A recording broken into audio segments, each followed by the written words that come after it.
여러분 안녕하세요. 개묘년 새해가 밝았습니다. 2023년이라니 어쩐지 아직은 낯설지만 또 새로운 새해에 대한 기대 샘솟기도 하네요.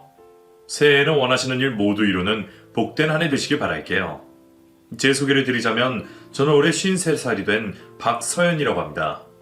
슬하에는 얼마 전 군대를 간 아들 하나를 두고 있어요. 모든 부모가 그렇겠지만 제 아들은 저에게는 세상에서 가장 소중한 존재입니다.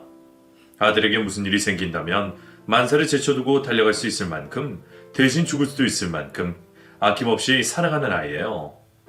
이렇게 제 삶에서 가장 소중한 아들과 가족을 갖게 해준 남편은 안타깝게도 너무 젊은 나이에 세상을 떠났습니다. 하루아침에 남편을 잃었을 때의 허망함은 이루 다 말할 수가 없네요. 지금도 그때를 또 죽은 남편을 떠올리면 가슴이 저려옵니다.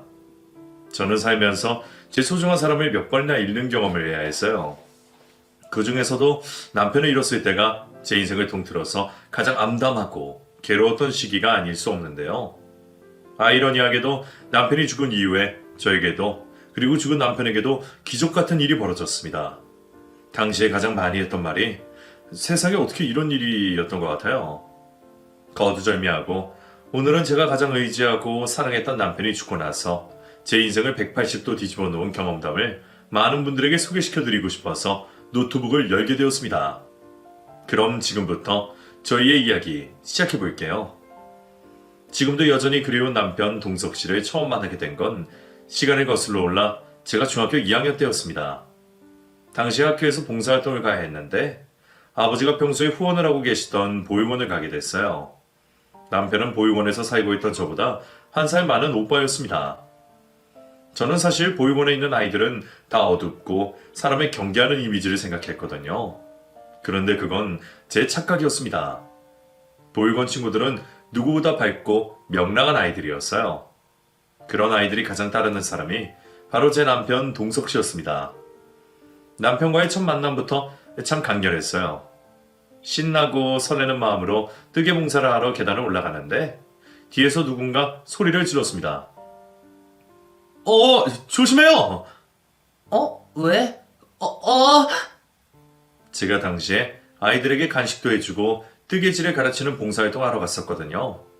털실이 빠져나와서 발에 걸려 넘어질 뻔했는데 그 사람이 다가와서 저를 구해줬습니다. 하마터면 계단에서 구를 뻔했는데 그 사람이 미끄러지는 저를 붙잡아줬어요. 아유, 괜찮아?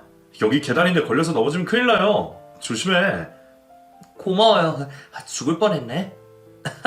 죽기는 오늘 봉사활동하러 왔지? 난 한동석이라고 해. 중3이야. 반가워? 남편이 환하게 웃으며 저에게 인사를 건넸습니다. 그 웃음이 어리둥절해서 제가 대답했어요. 네, 저는 중2구 박서연이라고 해요. 구해줘서 정말 감사합니다. 중2? 그럼 내가 오빠네. 말 놓을게. 너도 말 놔. 초등학생들 뜨개질 가르쳐주는 거지? 내가 좀 도와줄까? 도와주신다고요? 제가 사실 조금 긴장이 되긴 해서. 그래, 같이 가자. 동석 오빠는 수줍어하는 저를 이끌고 아이들 앞에서 저 대신 제 소개를 해줬습니다. 오늘 너희 가르쳐줄 선생님이야. 중학교 2학년이니까 너희보다 한참 언니 누나야. 까불지 말고 말 잘 들어. 네. 그리고 너희 되게 잘 배워서 나한테 목도리 떠줘야 된다. 알았어요, 오빠. 선생님 안녕하세요. 제 소개를 듣고 나서 아이들이 저에게 환호성을 보내며 반겨줬어요. 그러고 나니 긴장이 눈 녹듯이 사르륵 녹더라고요. 제 말에 경청하며 따라주는 아이들을 보면서 저는 동생이 없었지만 정말 친동생들이 생긴 것 같은 기분이었습니다. 그리고 처음 봉사를 간 날에 그 아이들과 급속도로 친해져서 함께 즐겁게 털실로 뜨개질을 했습니다. 그날의 기억이 너무 좋아서 저는 주기적으로 아버지와 함께 봉사활동을 하러 가기로 마음을 먹었어요. 아빠, 나 보육원 애들 너무 좋아. 애들이 엄청 순수하고 착해. 그랬지? 다를 거 없어. 다 똑같은 애들이야. 애들한테 에너지 팍팍 받았어. 정말? 그래. 우리 소연이 오랜만에 씩씩한 모습 보니까 아빠가 한시름 놓인다. 실은 당시에 저희 어머니가 돌아가신 지 얼마 되지 않아서 심적으로 많이 힘들었던 때였거든요. 중학교 1학년 때 하루아침에 사랑하는 어머니를 여의고 아버지와 단 둘이서 살았어요. 돌아가신 어머니도 아버지만큼 정말 따뜻한 분이셨습니다. 저에게 뜨개질을 가르쳐준 장본인이기도 했고요. 교통사고로 갑자기 엄마를 잃고 나서 어린 나이에 저는 인생이 허무하다는 걸 처음으로 느꼈어요. 뭘 해도 기운이 나지 않고 의욕이 생기지 않던 시기에 봉사활동을 나가고 나서 활기를 되찾았던 겁니다. 그런 제 모습을 보며 아버지도 기뻐하셨어요. 우리 딸, 소연이 요즘 보육원 다니면서 즐거워 보이네. 애들이랑 더 친해졌어. 가면 항상 즐거워. 다들 착하고. 물론 아닌 애들도 가끔 있지만. 다 이런저런 각자의 사정이 있는 아이들이니까. 아빠랑 앞으로도 꾸준히 갈까? 나랑 완전 좋죠. 찬성. 저희 아버지도 사실 보육원 출신의 고아인 분이었거든요. 저희 어머니도 마찬가지였고요.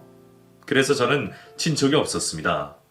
부모님 외에는 가족이라고 부를 사람이 하나도 없었어요. 그래서 명절에 친척들 집에 다녀왔다는 친구들을 보면 내심 부럽기도 했습니다. 하지만 저는 대신 명절에는 부모님과 함께 놀이공원에 가기도 하고 봉사활동을 다니기도 했어요. 선량하고 마음 따뜻한 부모님 덕분에 저도 나누는 즐거움과 보람을 일찌감치 깨달았던 것 같네요. 엄마는 공장에서 일을 하셨고 야간 작업 후에 퇴근을 하시다가 음주운전차에 치여서 그 자리에서 사망하셨습니다. 그때 아빠도 저도 정말 많이 충격을 받고 고통스러웠어요. 그 시기를 그래도 잘 넘기게 해준 게 바로 보육원 봉사활동이었네요. 아버지는 박봉을 받는 회사원이었지만 월급을 쪼개서 항상 보육원에 기부를 하셨습니다. 본인이 힘들게 보육원에 사셨기 때문에 더 마음이 쓰이셨던 것 같아요. 아버지 덕분에 저도 보육원 아이들에 대한 관심을 갖게 되었고 아버지의 어린 날에 대해 어림짐작해 볼 수 있었어요. 그렇게 중2 사춘기 시절을 보육원 친구들과 시간을 보내며 넘길 수 있었습니다. 그 과정에서 어머니를 잃은 슬픔도 조금은 극복하게 됐어요. 언니, 뜨개질 정말 재밌어. 언니 뜨개질 누구한테 배웠어? 난 우리 엄마한테 배웠지. 우리 엄마가 언니 어릴 때 스웨터나 모자도 직접 떠주시고 그래서 언니도 초등학교 3학년 겨울방학 때부터 엄마한테 뜨개질 배웠어. 진짜? 우와, 부럽다. 나도 언니한테 뜨개질 배워서 나중에 언니 예쁜 옷 선물해줄게. 정말? 기대된다. 고마워. 부모님을 모두 다 잃은 아이들도 이렇게 씩씩하게 살아가는데 아빠가 계신 제가 무너질 수는 없었습니다. 그 아이들을 보며 많이 배우고 저도 씩씩하게 살아가자는 결심을 했어요. 그렇게 한 달에 한 번씩 보육원의 봉사활동, 아니 보육원 친구들을 만나러 가는 즐거움에 빠져서 살았습니다. 그런데 그것도 생각보다 오래 가진 못했습니다. 고등학교 1학년 때 저와 아버지가 후원하고 봉사활동을 다녔던 그 보육원에 문제가 생겼어요. 보육원 원장이 후원금을 자기 사비로 마구 쓰고 여러 가지 비리를 저지른 사실이 고발된 거였습니다. 그 사실을 알고 나서 아빠도 저도 배신감에 치가 떨렸어요. 그런데 그걸 고발한 게 저와 친하게 지냈던 동석 오빠였던 겁니다. 제가 당시 시험 기간이라서 바로 갈 수는 없었고 시험이 끝나자마자 보육원을 찾아갔는데 원장은 바뀌어 있었어요. 그런데 무슨 이유인지 동석 오빠도 그 보육원을 떠나야 한다고 했습니다. 짐을 싸고 있던 오빠에게 제가 물었어요. 오빠, 여기서 나가면 어디로 가? 나도 잘 모르겠어. 왜 몰라? 오빠 좀 참지. 서연아, 근데 난 내가 한 일에 후회는 없어. 그 원장 정말 나쁜 사람이었거든. 아이들 치료에 쓸 후원금이랑 보조금을 다 자기 가족들한테 쓰고 어떻게 그럴 수가 있냐? 우리를 감쪽같이 속였네. 그래도 오빠는 아니, 참으면 안 돼. 참으면 아무것도 해결되지 않거든? 내가 원장이 비리 저지른 걸 안 이상 애들을 위해서라도 꼭 밝혀내야 했어. 서원아, 너도 불의를 보면 참지 마. 항상 약한 사람들만 당한단 말이야. 알았지? 내 말 명심해. 알았어, 오빠. 나도 그렇게 할게. 어딜 가든 연락 줘. 잘 지내고. 그래, 서원아. 너 덕분에 그래도 나 즐거웠어. 나중에 어른 돼서 꼭 다시 만나자. 그때까지 너도 잘 지내? 잘 가, 오빠. 그렇게 믿고 따르던 동석 오빠와 헤어지게 되었습니다. 비리를 저지른 원장은 보육원에서 쫓겨났고 저희 아버지는 새로운 원장을 믿고 계속 그 보육원으로 후원을 해주셨어요. 다행히 새로운 원장 선생님은 청렴하고 정말 아이들을 위할 줄 아는 분이었습니다. 여전히 제가 알던 아이들이 보육원에 있었지만 동석 오빠가 없다는 게 저는 조금 쓸쓸하게 느껴졌습니다. 그런 저의 청소년기의 경험으로 인해서 자연스럽게 사회복지사가 되는 게 제 꿈이 되었어요. 소외되고 불우한 사람들을 위해서 일을 하고 싶었습니다. 그래서 대학도 사회복지학과를 졸업하고 사회복지사가 되어서 어려운 이웃들을 돕는 일에 동참했습니다. 일이 고돼도 제가 도움을 드려서 어려운 분들에게 조금이나마 보탬이 되고 저에게 고맙다는 말을 해주실 때마다 사회복지사가 되길 잘했다는 생각이 들었어요. 그렇게 하루하루 일을 하면서 보람을 느끼던 중에 저에게 또 한 번의 시련이 닥쳐왔습니다. 당시에는 제가 노숙자 재활지원센터에서 일을 하던 때였어요. 그리고 거기서 동석 오빠와 제의를 하게 되었습니다. 우람한 체격으로 누군가 노숙자 어르신들에게 말을 거는데 저는 처음에는 뒷모습만 보고 깡패인 줄 알았어요. 저기요. 여기 함부로 들어오시면 안 되는데 무슨 일로 오셨어요? 저 오늘 봉사활동하러 온 한동석이라고. 너 맞지? 동석 오빠가 먼저 저를 알아봤고 저는 고개 돌린 앞모습을 본 후에야 동석 오빠라는 걸 깨달았어요. 그리고 되물었습니다. 오빠? 동석 오빠? 아니, 어떻게, 여기는 왜? 너 여기서 일해?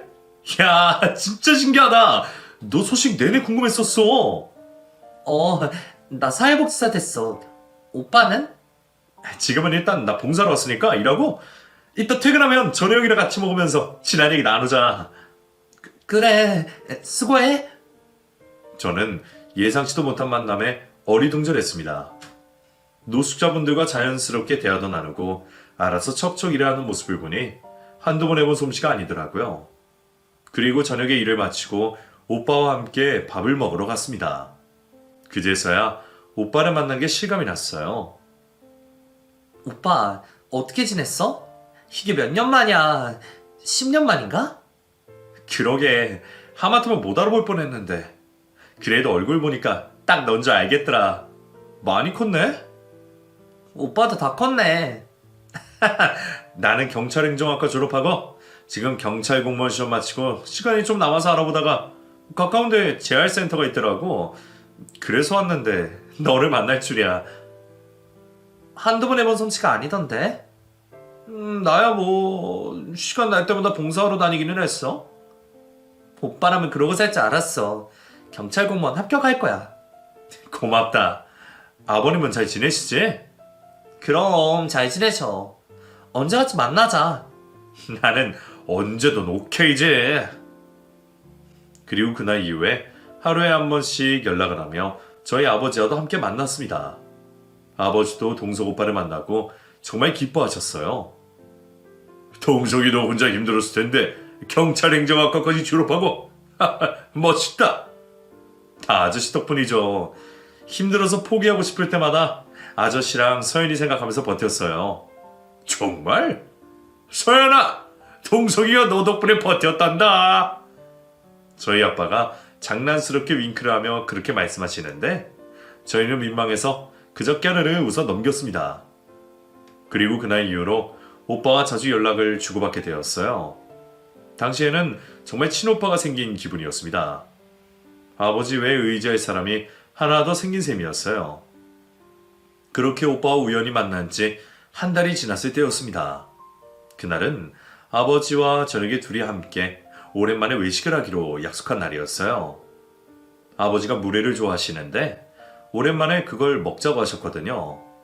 저도 물회를 좋아해서 퇴근하고 저녁이 되기를 기다리고 있었습니다. 그런데 점심시간에 아버지로부터 전화가 왔어요. 저는 아무 생각 없이 전화를 받았습니다. 여보세요?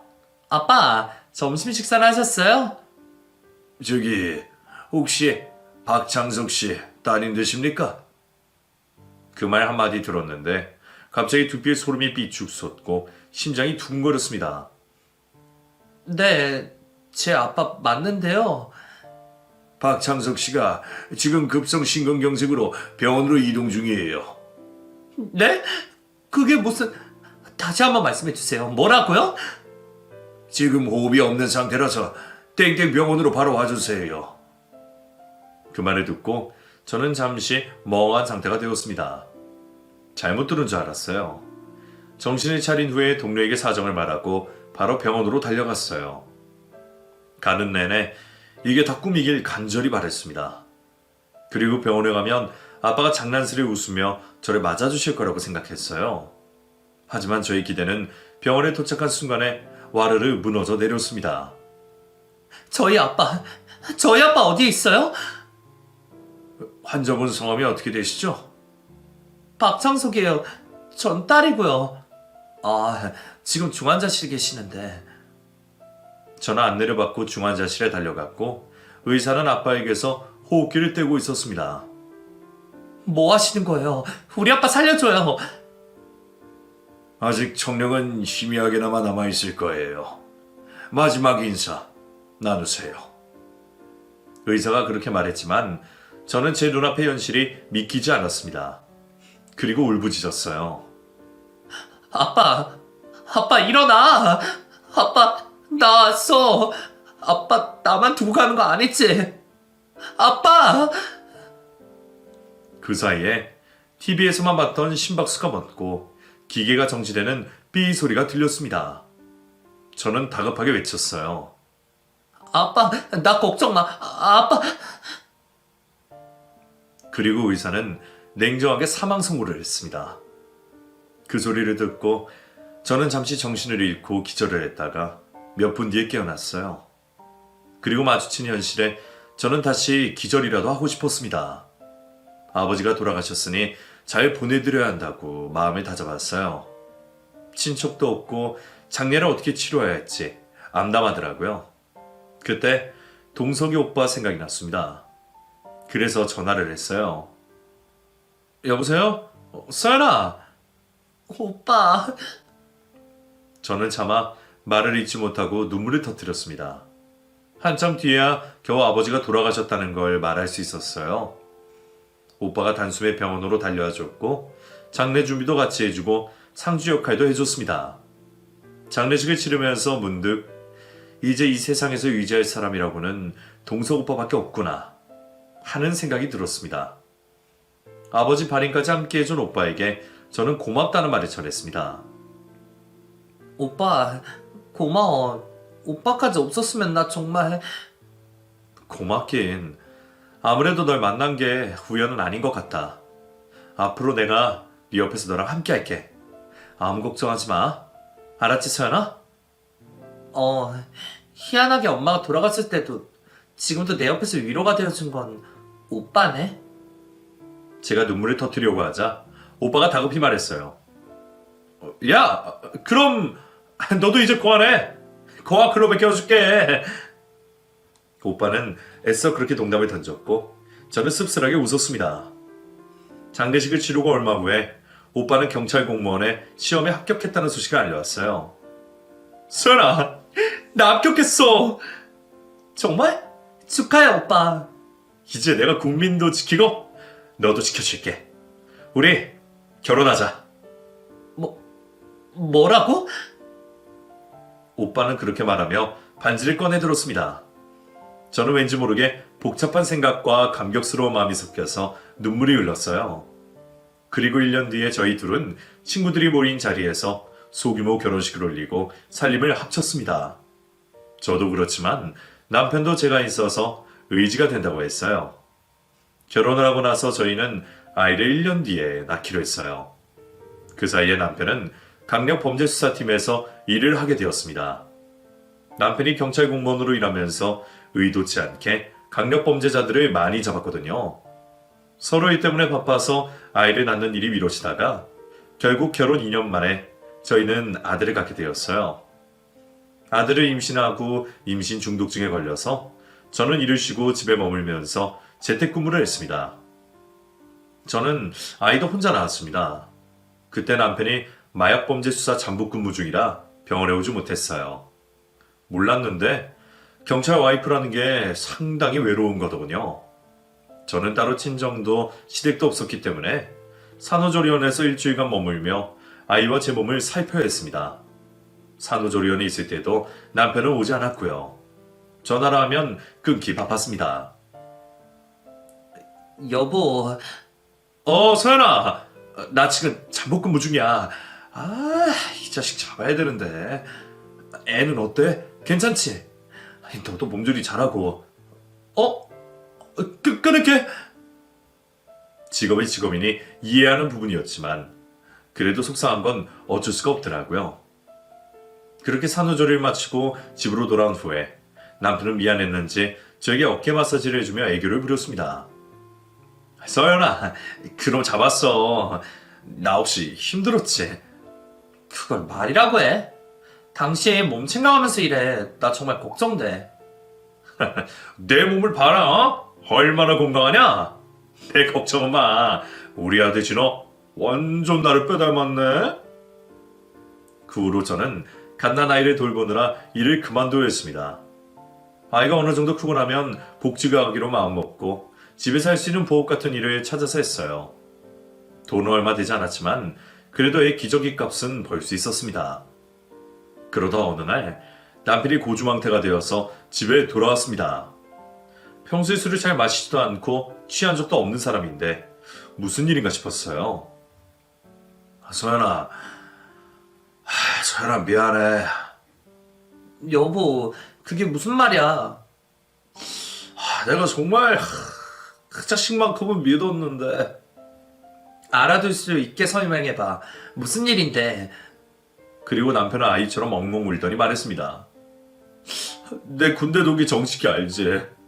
그 자식이 사업한다고 보증을 써달랬는데 완전히 말아먹었어. 뭐? 그럼 어떡해? 내가 급이 다 떠안게 생겼어. 이를 어쩌냐? 저희 부부는 그렇게 하루아침에 1억이 넘는 빚더미에 앉게 되었습니다.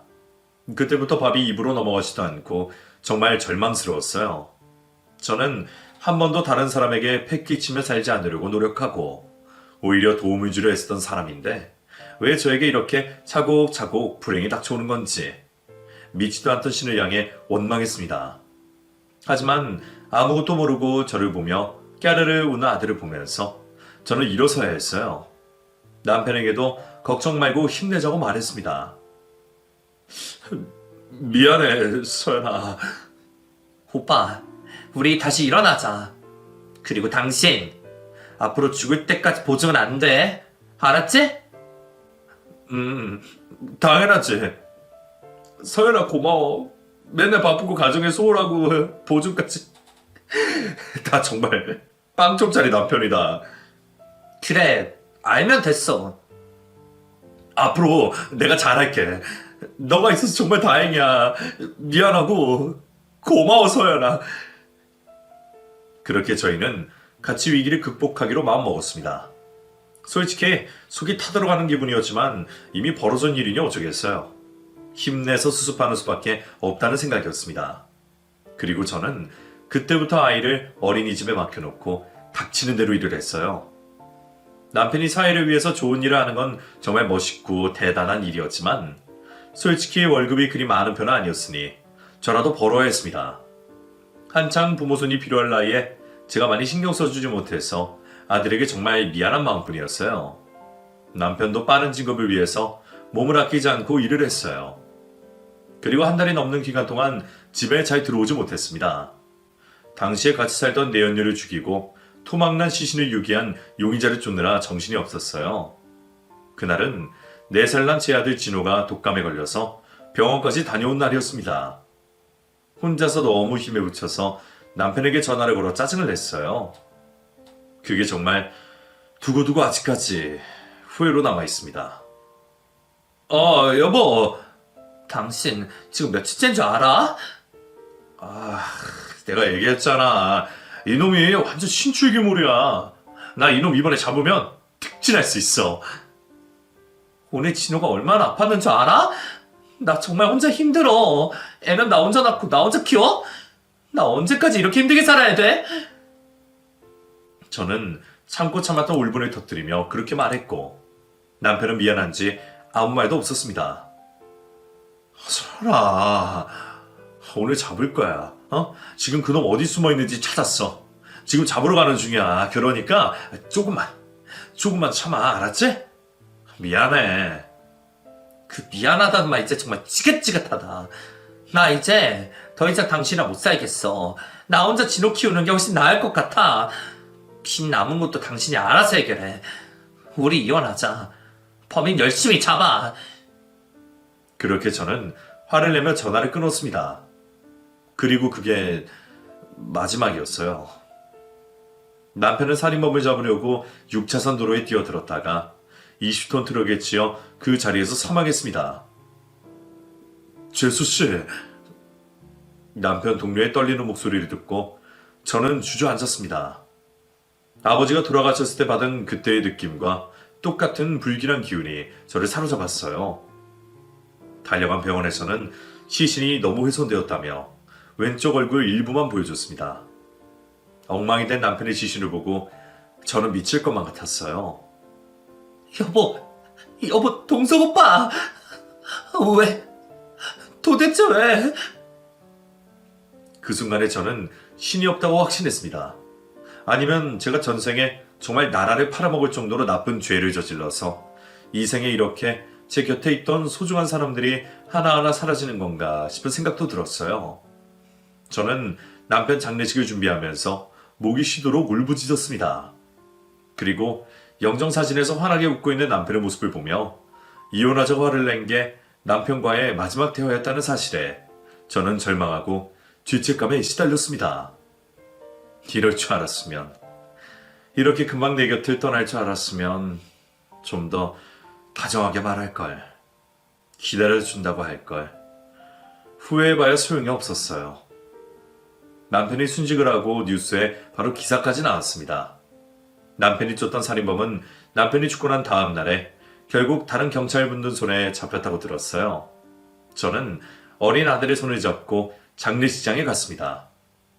아무것도 모르는 어린 아들이 상조 완장을 차고 죽은 지 애비 사진을 보며 눈물을 흘리는데 정말 가슴이 찢어지는 것만 같았어요. 엄마, 아빠 이제 안 와? 하늘나라 간 거야? 아빠는 하늘나라 갔어. 우리 진호랑 엄마랑 지켜준대. 그러니까 잘 가라고 인사하자. 아빠 잘 가. 보고 싶어. 남편이 죽고 나서 저도 따라 죽고만 싶을 심정이었지만 하늘 아래에 피부치라고는 저밖에 없는 아들을 위해서 살자. 꼭 살아서 아들만은 지키자. 그런 심정으로 저는 이를 맞물고 장례를 치렀습니다. 친척도 부모도 올 사람이 없는 장례식장은 정말 고요했어요. 같은 경찰 동료들도 잠시 들렀다가 일 때문에 바로 가야 했습니다. 재수씨, 미안해요. 동숙이 그놈이... 형사님들 잘못 아니에요. 괜찮아요. 동석이 그놈 순직 처리될 거예요. 순직급여도 꼭 받으시고 기운 내세요. 진호야, 아저씨가 진호 좋아하는 장난감 많이 사줄게. 동료 경찰의 말에 제 아들이 대답했습니다. 네, 아저씨. 근데 아빠가 돌아오는 게 더 좋은데. 그 말에 또 저희는 울음바다가 되었어요. 내일 발인 때 올게요, 재수씨. 알았어요.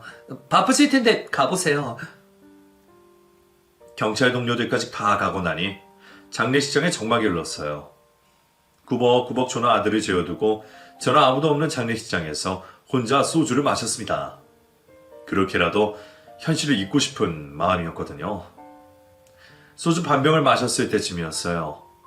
다 낡은 옷에 머리도 며칠이 감지 않았는지 부시시한 허름한 행색의 노인이 장례식장으로 들어왔습니다. 그리고는 영정사진을 가만히 들여다보다가 풀썩 자리에 앉았습니다. 아무도 없는 장례식장에 누군가 왔다는 것만으로도 반갑더라고요. 그분은 제가 사회복지사로 일할 때 만났던 노숙자들과 같은 모습이라서 저는 노숙자인 줄 알고 그 노인에게 다가가서 말했어요. 밖이 많이 춥죠? 제가 특별한 국물이랑 밥 좀 가져다 드릴게요. 여자인지 남자인지 몰랐는데 대답을 하는 목소리 들으니 여자 노인인 것 같더라고요. 고마워요. 저 소주도 좀 마셔도 돼요? 네, 너무 많이 드시지는 말고 반주로 드세요. 그리고 저는 음식을 내다 드렸습니다. 노인은 자리에 멍하니 앉아서 저를 뚫어져라 쳐다보고 있었습니다. 그 눈빛이 조금 불편하더라고요. 여기 좀 앉아서 같이 식사해요. 저는 음식이 안 넘어가서 술 마시고 있던 것 같은데 속 버려. 밥 같이 먹으면서 마시자고. 노인의 말에 저는 억지로 땅콩 하나를 입에 넣고 씹다가 바로 뱉어버렸습니다. 그리고는 멍하니 노인을 바라봤어요. 동석이가 그래도 좋은 짝을 만났던 모양이네요. 네? 저희 남편을 아세요? 제 물음에 노인은 왈칵 눈물을 쏟아냈습니다. 할다 마다요. 우리 기찬이, 아니 동석이, 내가 이제서야, 아이고 아들아, 이게 다 내 죄다. 그 노인이 그렇게 말하며 우는데 저는 내 집 미친 사람인가 싶었습니다. 허름한 행색으로 난데없이 찾아와서 천의 고아인 남편이 본인 아들이라고 하면 누가 믿을 수 있겠어요? 제가 노인에게 단호하게 말했습니다. 무슨 말씀이세요? 제 남편 고아예요. 부모 없다고요. 어디서 사기를 치려고. 나가세요. 그러자 노인이 제 팔을 붙들고 대답했습니다. 믿기 어렵겠지만 동석이 내 아들 맞아요. 그리고 노인이 이어서 하는 이야기들을 듣고 저는 너무 놀라서 입이 다물어지지 않았어요. 머릿속이 혼란스러웠습니다. 노인은 동석 씨의 친어머니고 동석 씨가 사라지고 난 이후에 동석 씨를 찾아 헤맸다고 했어요. 동석이 아빠가 죽고 나서 나 혼자 키우려고 했는데 시댁에서 애를 데려가 버렸어. 그리고는 연락이 끊겼어.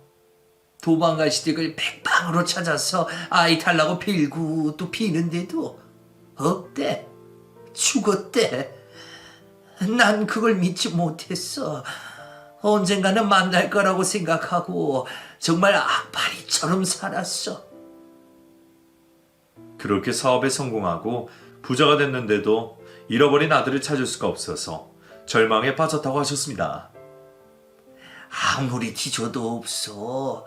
어디 보육원에 갔다는데 거기서는 입양 보냈다고 하고 난 아들 찾으려고 여태껏 억지로 버티고 살았는데 아들을 못 찾는다는 사실을 한 순간 그분은 거리를 떠들기 시작했다고 했습니다.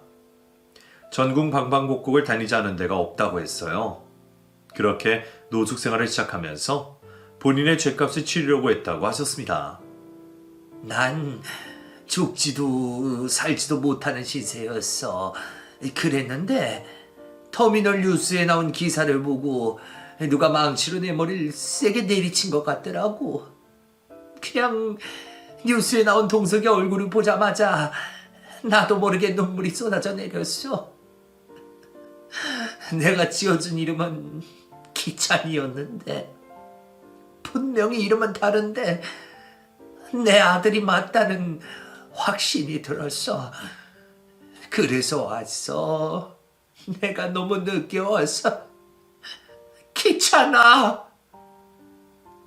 그분이 그렇게 말하며 엉엉 우시는데 그 모습에서 언뜻 남편의 얼굴이 비쳤습니다. 그리고 저도 사실을 확인해 보고 싶었어요. 다음날 발인 전에 형사분들에게 사정을 설명하고 남편의 DNA와 그 노인분의 DNA로 친자 검사를 했습니다. 그리고 결과를 보고 저는 기적이 일어났다고 생각했어요. 이분 동석이 어머니가 맞는데요, 재수 씨. 결과지를 보고 또 봐도 믿기 힘들었습니다. 왜 하필 죽고 난 이후에 남편의 어머니를 찾을 수 있었는지 하늘이 야속해서 울었어요. 남편이 가고 날벼락처럼 제 앞에 시어머니가 생긴 겁니다. 시어머니는 결과지를 보며 대성통곡을 했어요. 귀찮아. 내 아들 귀찮아. 어떻게 이렇게 잤냐. 어떻게. 하늘도 무심없이 제 죄를 어떻게 갚으라고 이렇게 만나게 하세요. 너무하십니다. 저는 이제 어떻게 살라고. 시어머니가 그렇게 우는데 제 아들이 시어머니에게 다가가더니 눈물을 닦아주며 말했습니다. 할머니 울지 마요. 할머니도 우리 아빠가 하늘 날아가서 슬퍼요? 네가 우리 기찬이 아니 동석의 아들이구나. 아이고 지 아빠를 쏙 빼닮았네. 그리고 며칠 후에 남편의 국립묘지에 안장되었습니다. 그날 시어머니는 처음 본 것과는 완전 딴판으로 묘지에 오셨어요. 깔끔한 정장을 차려입으시고 기사 딸린 고급 승용차를 타고 오셨습니다. 그리고 경찰들 앞에서 본인이 동석 씨의 어머니라고 소개했어요. 내가 우리 자랑스러운 아들 동석이 애미 되는 사람입니다. 죽고 나서야 만나서 한이 되지만 제 아들 같은 경찰분들이 더 좋은 환경에서 일하실 수 있도록 제가 기부를 하고 싶어요. 제 아들 목까지 열심히 살아서 나쁜 놈들 다 잡아주세요. 시어머니는 그렇게 말하며 남편이 근무했던 경찰서에 거액의 기부금을 쾌처하셨어요. 알고 보니 시어머니는 정말 대단한 분이었습니다. 기업의 오너면서 평생 버신 돈의 반은 기부금으로 다 쓰셨다는 걸 나중에 알게 됐어요. 그리고 시어머니는 저와 제 아들을 본인의 집에서 함께 살자고 제안하셨습니다. 며느라, 내가 며느리라고 불러도 될까? 그럼요. 동석 씨 어머니시니까 제가 며느리 맞죠. 너희 지금 사는 것도 그렇고 내가 알아보니 동석이 앞으로 빚이 많더라. 아들한테 해준 게 없어. 그거라도 내가 갚아줘야 마음이 후련할 것 같아. 어머니, 저도 사실 혼자서 힘들어서 거절은 못하겠네요. 감사합니다. 그래, 다행이다. 이렇게 잘 받아줘서. 그리고 서연이 너랑 진호 앞으로 나랑 같이 살자. 우리 집 아주 커. 전원주택이거든. 내가 떠돌이 생활하는 5년 동안 관리해준 사람이 있어서 바로 들어오면 된다. 너 사생활 터치 절대 안 할게. 우리 세 가족 서로 의지하면서 살아보자. 어떠니? 저는 그 말씀에 잠시 고민을 했습니다. 하지만 저에게 부모님이 계시지 않았고 남편의 어머니니 저의 어머니와 마찬가지라는 생각이 들었어요. 아들도 할머니와 함께 지내는 게 정서적으로 더 좋지 않을까 해서 그 제안을 받아들였습니다. 네, 어머니. 저는 좋아요. 그래. 우리 앞으로 동석이 목까지 행복하게 살자. 알았지? 어머님과 제 대화를 들은 아들이 신이 나서 방방 뛰었습니다. 와, 신난다. 나 이제 할머니랑 같이 사는 거야? 완전 좋아요. 아이고, 우리 손주가 그렇게 좋아? 할머니가 더 좋아. 우리 잘 지내보자. 네. 저에게 가족이 하나 둘 셋 사라질 때 저도 이 세상에 없어야 하는 존재가 아닐까 하며 나락에 빠진 적도 있었습니다. 그런데 아이러니하게도 남편의 죽음 이후에 저에게 시어머니라는 새로운 가족이 생긴 거예요. 정말 기적 같은 일이었죠. 저는 시어머니와 함께 살면서 다시 사회복지사 일을 시작했습니다. 시어머니와도 허물없이 잘 지냈어요. 언제나 든든한 제 편이 되어주셨어요. 수연아, 내가 엄마라고 생각해. 난 너 딸이라고 생각한다. 우리 고부사이 뭐 그런 거 다 때려치우자. 어? 뭐든 내 도움 필요하면 말하고. 알았지? 네, 어머니. 그렇게 할게요. 동석 씨가 제 걱정돼서 어머니를 보내줬나 봐요. 그래, 그런가 보다. 아휴, 그놈의 자식. 엄마는 보고 가지. 그런 대화를 나눌 때마다 남편에 대한 그리움으로 코끝이 찡해졌지만 억지로 눈물을 참았습니다. 시어머니와 지내면서 저는 열심히 사회복지사 일을 했어요. 제 도움이 필요한 곳에서 일을 하면서 힘들었던 마음도 조금씩 회복되기 시작했습니다. 그렇게 한눈 안 팔고 열심히 일하다 보니 저는 아들이 대학에 입학한 후에 보육원 원장까지 될 수 있었어요. 사실 보육원 원장이 될 수 있었던 건 시어머니의 도움이 컸습니다. 수연아, 이제 너도 사회복지사로 열심히 일했으니 보육원 원장 해보는 게 어떠니? 원장이요? 제가 잘할 수 있을까요? 너 아니면 누가 그 일을 해? 나 통 큰 거 알지? 대한민국 최고 좋은 보육원으로 내가 팍팍 지원해 줄게. 보육원에서 지내는 아이들한테 아낌없이 사랑 주면서 그렇게 해보자, 우리. 어머님의 말씀에 저는 꿈에만 그리던 일을 실제로 진행할 수 있었습니다. 가족이라는 게 정말 이럴 때 가장 큰 힘이 되는 것 같아요. 저를 지지해주고 힘들 때 버팀목이 되어주니까요. 저 역시도 어머님에게 그런 며느리, 딸이 되려고 항상 노력하고 있습니다. 아들은 시어머니 덕분에 좋은 교육을 받고 미국에 있는 유명한 명문대 경영학과에 입학을 했습니다. 거기서 2년간 유학생활을 하다가 군복무를 하기 위해 휴학을 하고 한국으로 돌아왔습니다. 그게 작년 9월이었네요. 돌아온 후에 저희와 2달간 시간을 보냈어요. 다행히 코로나가 풀리고 여행을 갈 수 있던 시기여서 오랜만에 여행을 다닐 수 있었네요. 시어머니와 저, 그리고 제 아들 셋이서 가까운 해외와 국내로 여행을 다녔습니다. 할머니, 엄마, 나 없다고 두 분 싸우고 그런 거 아니죠? 그 말에 어머님이 대답하셨어요. 싸웠지. 얼마나 싸웠는지 봐라. 네 엄마가 내 머리털 다 뽑아서 정수리가 휑하잖아. 그런 농담을 듣고 저도 아들도 깔깔거리며 웃었습니다. 에이, 할머니, 머리도 완전 많은데? 70대 할머니들 중에서 할머니가 제일 동안이에요.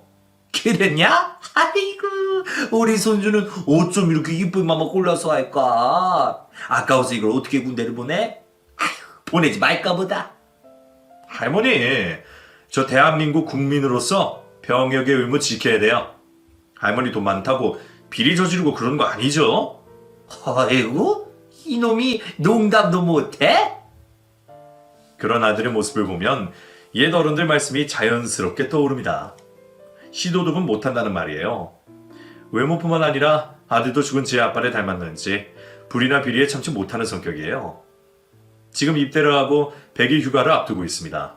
얼른 보고 싶네요. 아무쪼록 지금처럼 저희 가족 건강하고 사회에 보탬이 될 수 있는 사람들이 되었으면 하는 게 제 소망입니다.